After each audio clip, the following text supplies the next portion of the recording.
Of course, individuals and communities suffered horrifically during these intervening centuries of disaster. But if communities perished, the church endured.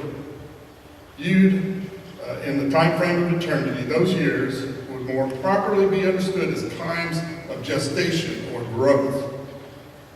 And Jenkins goes on to say, even when the institutional churches vanished, totally went away, believers persist in many diverse forms, different forms. One such are what he called crypto believers, are those people who, those hidden remnants, if you will, pockets of belief that hold on to truth while superficially accepting the regime, the prevailing regime. There's growth in the underground, but we must not accept the destruction we see occurring around them. But remember, there is suffering, but not extinction.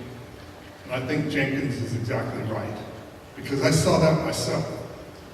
Before I tell you that story, though, I want to kind of put it in a context for you. And those of you that had classes with me know that I really admire Wesley Weatherhead and his idea of God's will. And many of you know I follow that quite closely. And the first, just quickly, we'll go over the 3 points that he makes.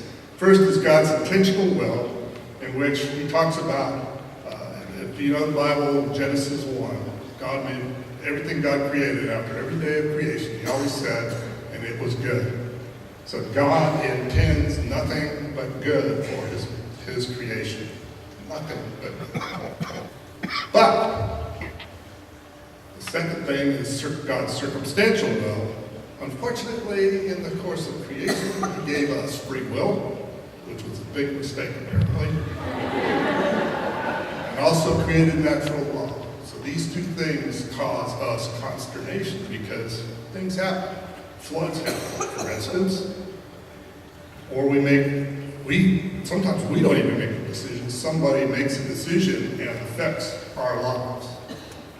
So that's God, and God's will is active in those circumstances. And the third situation, the third will, is God's ultimate will, which we have a difficult time with, because that despite everything, God will be victorious. Usually it's best depicted, if you remember the story at the end of Revelation 21 and 22, in which a new heaven and a new earth are formed. And what that tells me is we don't understand that at all. We never know what God's ultimate will is. So no matter what our viewpoint, we can never, ever understand God's ultimate view, which is why I really like Romans 8:28, because God's working for that through things that are happening around us. But anyway, this brings me to my last story. I know you're wishing it was sooner than that, but here's a picture of the Russian Orthodox Church. We think it's in Damascus, as near as we can tell. And many of you know one of the tours I had when I was in the military was to be a United Nations True Supervision Officer, and I was stationed in Damascus, Syria, and headquartered out of Jerusalem. So I had a tremendous opportunity there to tour all these areas that are now in the news, and I could talk about that for some time, but I'm not going to. We were there because of the war in 1973. Some of you may not even have been born then, but there was a war, the Second War. And so they had two tiers of true supervision in the area. Americans and the Russians were all signed to the older one based on the 48 war, and everybody else was there based on the 73 war.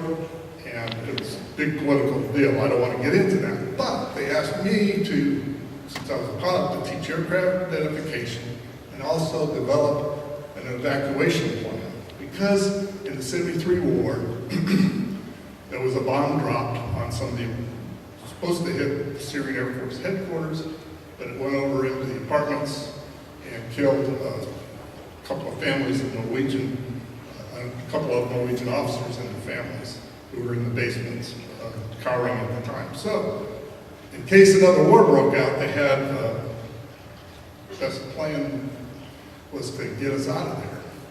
And so my job was to find places for us to gather, get the UN resources there, and get the people out of town. These are the families, not so much the military guys. So one of the places I picked was the Russian Orthodox Church because it was just a few blocks away. And the bishop of all of Syria was there. He was only 12 years older than me. And I was pretty young, believe it or not. And I love talking to people about stuff like that anyway. And so I, of course, didn't speak Russian, and I had to get one of the Russian officers to help me interpret. And he went with me, and we spent many hours talking. It was a wonderful afternoon. I had a great time. It was more productive than I could have ever hoped, and we did the pragmatic stuff. We talked about theology and talked about the differences between the Eastern and Western churches. And had a great, great time over hot tea and some really good, I guess you call them scones, but the cookies. That's all good. What happened when we walked out? The Russian officer went with me, and I think he had a vehicle, and he was going to go to his house. I was going to mine, and he said, "You know, Bob, when I retire from the military, I'm going to be a Christian. My aunt and my mother already are. But we can't be honest about it. But I'm going to be a Christian." And of course, his helping me that day was pretty obviously the fact he already was a Christian. But the Soviets would have been surprised, I suspect.